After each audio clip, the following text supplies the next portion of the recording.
Es decir, pasamos de la dictadura a la democracia por medio de una elección y un consenso de fuerzas activas en la Argentina. Pero culturalmente no se pasa de las dictaduras a las formas democráticas de convivencia solamente por una elección. Se trataba, entonces, de reforzar la valoración social sobre los derechos humanos, el respeto al Estado de Derecho, que era algo que venía quebrándose cíclicamente en la Argentina, el respeto a la ley, diríamos, y la tolerancia ideológica. Por eso hablamos de anomia en la Argentina. Cuando Durkheim define la anomia para la nación francesa, también posguerra, post-insurgencia de la Gran Comuna de París en 1871, cuando Durkheim habla de anomia, la define como la disgregación moral y jurídica de una sociedad. Y nosotros éramos una sociedad anómica. Nosotros teníamos que responder jurídicamente, penalmente por los crímenes del Estado, pero también la sociedad tenía que responder moralmente por todos los cómplices que de una manera muy versátil se metamorfosearon en grandes apoderados de la democracia. Por lo tanto, por primera vez se empieza a hablar de responsabilidad penal y de responsabilidad del Estado. Pero el camino fue largo y muchas veces tortuoso.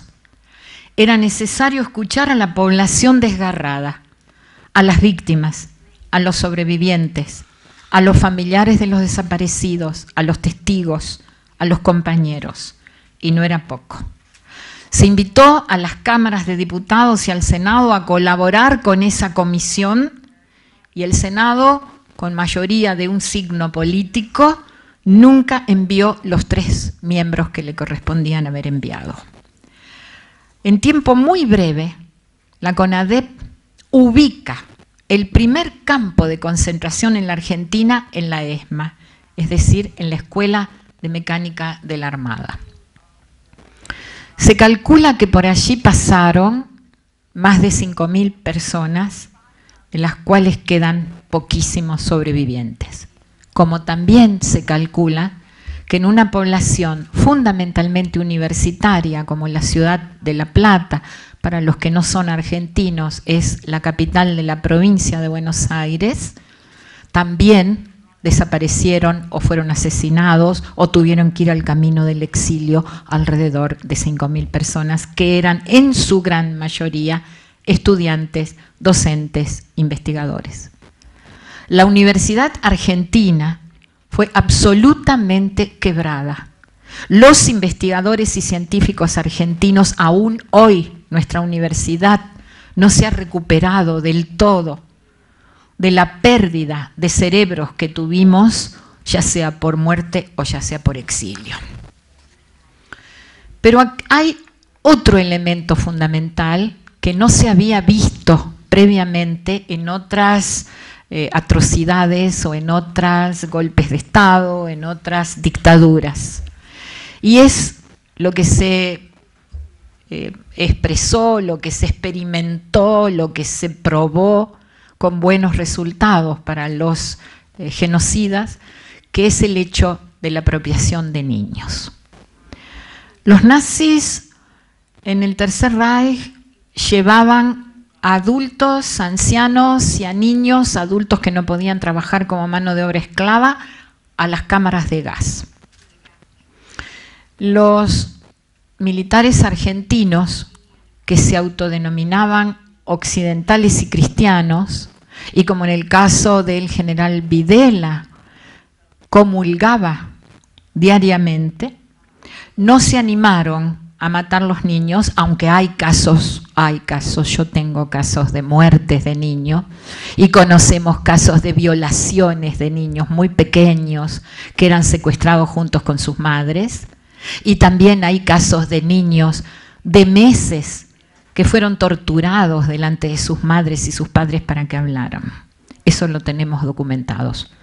Pero lo más común era, si una joven embarazada era secuestrada, esperar el momento del parto para apoderarse de esa criatura, para que no fuera criada, educada, decían como intento de justificación, por los padres que eran subversivos y revolucionarios. A todo esto empezamos a confeccionar listas de los responsables, con nombres propios, con apodos, con seudónimos, que muchos años más tarde logramos descubrir qué significaban esos seudónimos. Logramos descubrir por los sobrevivientes de los campos de concentración quién era el rata, el gato, el cuervo, la lechuza y el pato, porque nos parecía que era demasiado frívolo, demasiado irrisorio, demasiado ridículo y afrentoso esas formas con las que se trataban. Pero en realidad eso escondía otras formas de encubrimiento de las propias identidades de los torturadores. Recién, entre fines del año pasado y este año, se han desclasificado los documentos de los que, en los términos de la inteligencia del Estado argentino y la contrainteligencia, se dan a llamar el personal civil de inteligencia. Pido perdón por haber repetido tantas veces la palabra inteligencia, que en esos ámbitos es de muy poco uso. Pero se llamaba así. PCI quiere decir personal civil de inteligencia. Y nosotros encontrábamos que los sobrevivientes hablaban de personas que no existían. Hasta que descubrimos por una vía indirecta, porque calculamos la edad de esas personas y porque el ejército y la marina hace 3 años, 4 años, en plena época democrática constitucional, nos seguían negando cuando en la investigación de las causas preguntábamos por estas listas de nombres y apellidos y nos decían que no pertenecía al personal militar de revista o al personal civil enganchado en funciones militares. Los descubrimos porque nos dimos cuenta que debían estar jubilados y recurrimos al ANSES, que para los que no son argentinos es el organismo previsional nacional, y allí aparecían como personal militar. Esa fue el primer hilo de ese rollo de lana intrincado que nos llevó a descubrir los personal civil de inteligencia. Personal civil de inteligencia que aún hoy, mimetizados durante estos 25, 27, 28 años de democracia, han ocupado algunos otros cargos. Después de todas estas etapas, primera, en el gobierno de Alfonsín tuvieron lugar 3 alzamientos militares y 3 separos generales de la CGT. La mayoría de la población argentina tenía poca confianza en la vida de la democracia argentina, porque pensaba que nuevamente el ciclo de las Fuerzas Armadas se iba a repetir. Y otra gran parte de la población argentina tenía mucho miedo considerando esto. En ese aspecto, las leyes de punto final y de obediencia debida fueron una salida que yo no comparto ni compartí en su momento, a pesar de pertenecer al mismo partido del presidente Alfonsín, porque creí que de alguna manera se había defraudado las esperanzas de la población. También es cierto que por esos días hubo un peligro inminente y un riesgo inminente de guerra civil. Por un lado, el ejército atrincherado absolutamente, salvo algunos pocos regimientos apoyando el gobierno constitucional, y por otro lado, una población inerme. La cuestión entonces es, a partir de esas leyes, ¿qué hacíamos? Que después de esas leyes, ¿qué podíamos nosotros hacer?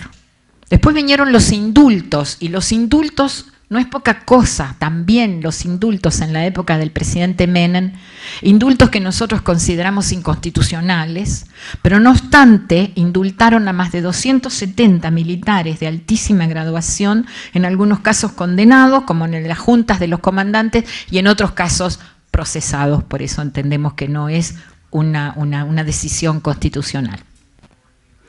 Pero de repente nos dimos cuenta que la sociedad argentina nuevamente volvía a estar inerme, porque no se podía avanzar. Se nos dio un plazo de investigación, esa era la ley de punto final. No se podía inculpar a los que no tuvieran órdenes de mando y mando de tropa, a los que no tuvieran elementos altos en el ejército, la marina o la aeronáutica, porque se consideraba que, las órdenes que habían recibido, aunque fueran ilegales, eran obediencia debida como debe ser en toda organización militar. Mucho tiempo después, los filósofos, los politólogos, los juristas entendieron que no hay obediencia debida frente a órdenes aberrantes e ilegales. La obediencia debida en los organismos militares, en los organismos jerarquizados, tiene que estar siempre dentro de la ley. Porque nosotros aprendimos, y lo aprendimos de Weber, y tal vez con algunos antes, pero aprendimos con Weber que el Estado es el titular de la violencia legítima. No puede haber violencias diseminadas, como en el caso de Colombia, por ejemplo, o en el caso de El Salvador en su momento, que después desemboca en la guerra civil, porque ese Estado pasa a ser entonces inexistente. Pero lo que hay que recalcar acá es que la violencia que maneja el Estado es la violencia legítima. El marco, el coto, el límite de esa legitimidad lo está poniendo la ley, la Constitución.